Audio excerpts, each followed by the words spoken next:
So, folks, Donald Trump is going out of his way since the shooting of Charlie Kirk to label anyone against him as the enemy. And right out of the gate, before they ever had a shred of evidence, they were saying the radical left did this.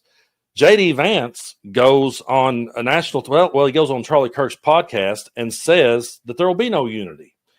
He encourages Americans to dox fellow Americans if they speak out or say anything about Charlie Kirk. And J.D. Vance is the same guy that said that Trump was bringing back free speech. And he also said that it went for people like us who disagrees with J.D. Vance. He said that he would fight for our right to disagree with him. Well, they've completely changed that tune since Charlie Kirk was shot.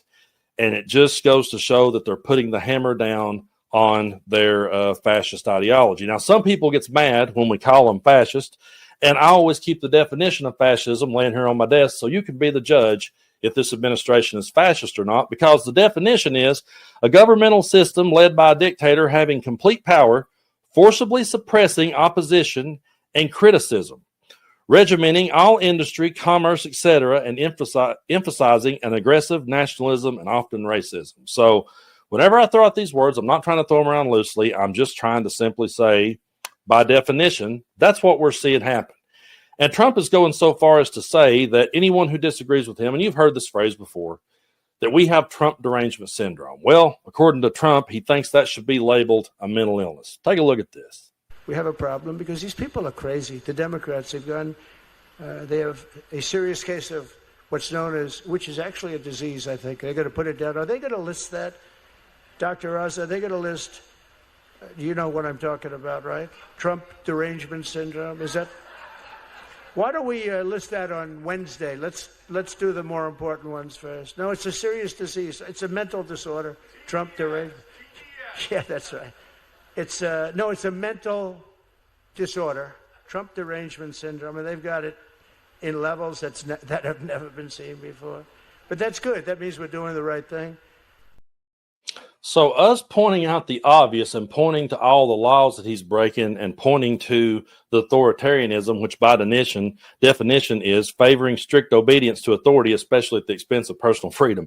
While we point all those things out, according to him, we're deranged.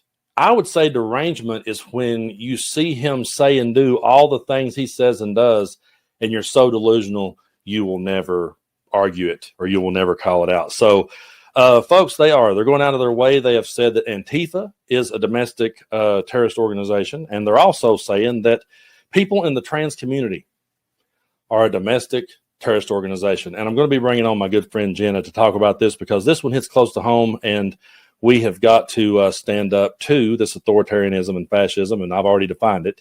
And so let's bring Jenna on. Jenna, it's so great to have you. I know these are some serious and dark and crazy times. But you're one of the ones that reached out to me and let me know this was going on, and it truly is disturbing. So I definitely wanted you to come on and tell our audience more about it. Well, as always, I really appreciate you giving us this voice right now. And at this time, it's so incredibly crucial that we hear from, us in the trans community and, as well as every other marginalized group of people, because that's what fascism is all about. It's all about crushing, not just silencing, but crushing anyone that they deem to have a different opinion than them. And also you have the, Christian extremist element of their fascist agenda, that anyone that exists outside of the cis het white patriarchal norm is considered, they literally refer to us as creatures. They refer to us as subhuman. All you have to do is just look all over Twitter and just see incredibly prominent right-wing accounts, Matt Walsh and libs of TikTok, literally referring to us as subhuman, as vermin, because they can't stand the fact that we are proud to be who we are. We are proud to exist outside of the quote-unquote norm. And we are just seeing that escalate. It's the same fascist ideology as when Trump refers to, Trump derangement syndrome, and they just make up this nonsense, right? And then you can't ever question the dear leader, right? It doesn't matter how unscientific, how unintellectual their agenda is. In fact, fascism thrives on anti-intellectualism, because if you use facts and logic and reason and empathy, then no one would subscribe to their ideology, because it's not built on that. It's built on loyalty, and it's built on fear, and it's built on servitude. And so we right now in society are the most insane scapegoated group, because we're very small. We don't have much representation at all. Even prominent figures in the Democratic Party think it's okay to use us as a political football. They make up this nonsense about trans women taking over women's sports. It's not happening. 10 trans athletes in the NCAA, maybe one trans athlete in your high school.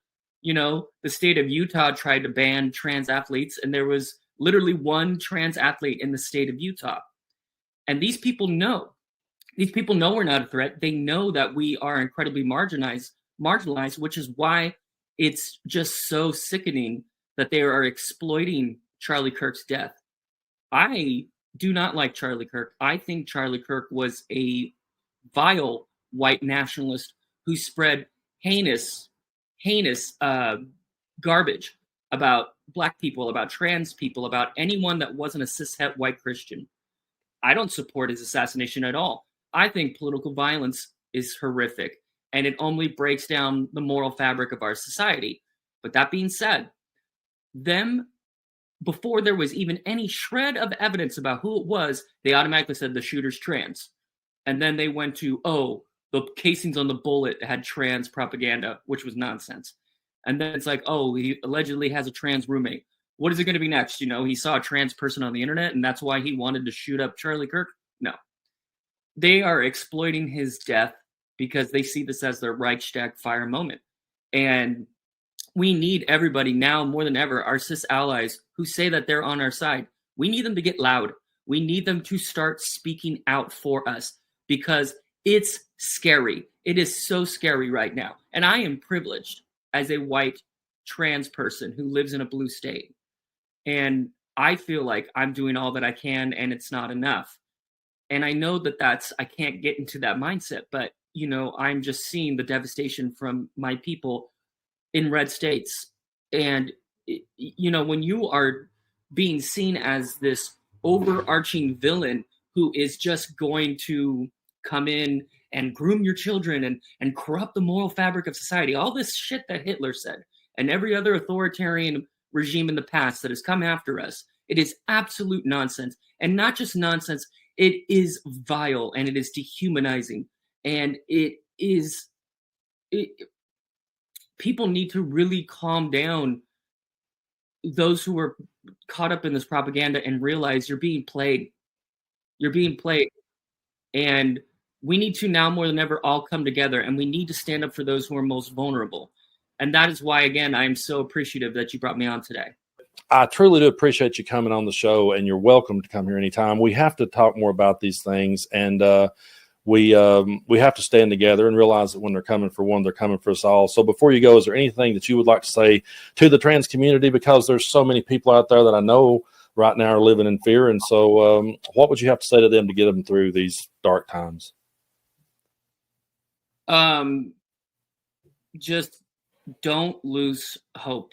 I know that it's really easy right now to give in to the worst of your thoughts. And I say this, of course, with a bit of a grain of salt, because I am privileged enough to live in a blue state, and I'm straight and I'm white. So the only reason why I'm marginalized is trans. But,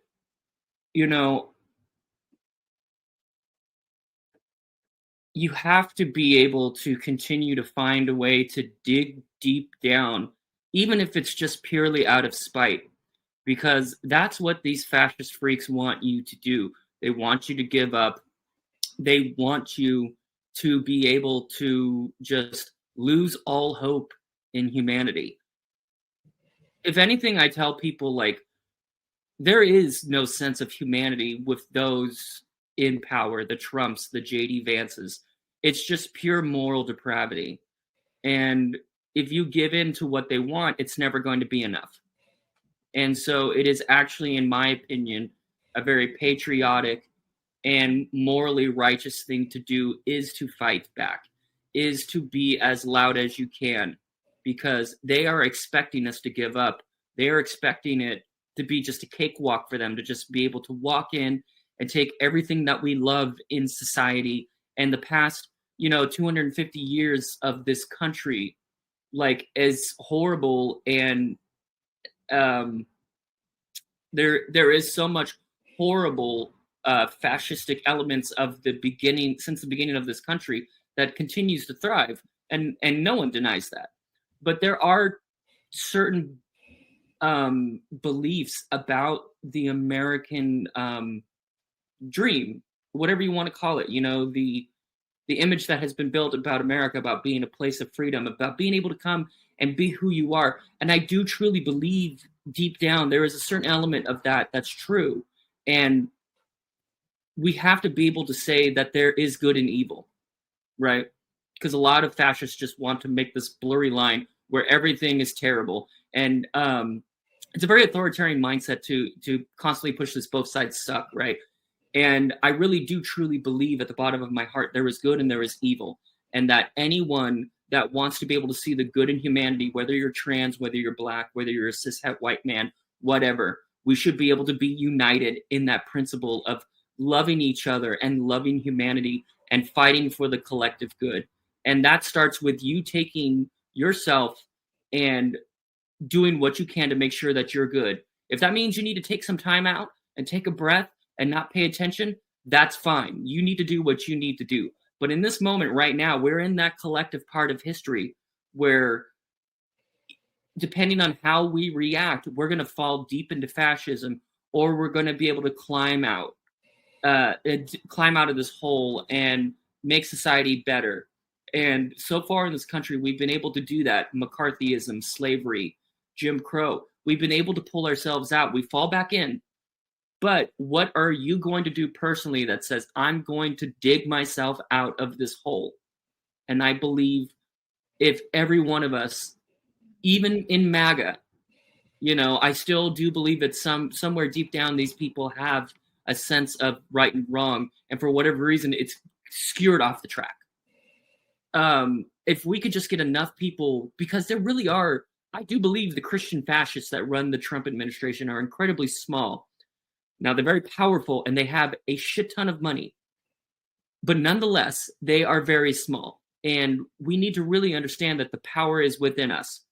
We need to collectively organize and do it at your local level. Whatever you got to do, we need to be in this fight together. And if we can do that, I do truly believe we can pull ourselves out of this hole. I absolutely agree, and that was brilliant. I truly appreciate you for coming on. We have to stand up to for each other because history's recording us, and so we need to meet this moment. And I know that you will, and I appreciate you so much for coming on. You're welcome to come back anytime. I love you. If you ever need anything, you just let me know. I love you so much, Brando, and as always, I really appreciate every time you give us a platform, especially right now. So the door's always open. Thank you. All right, I love you. Love you too.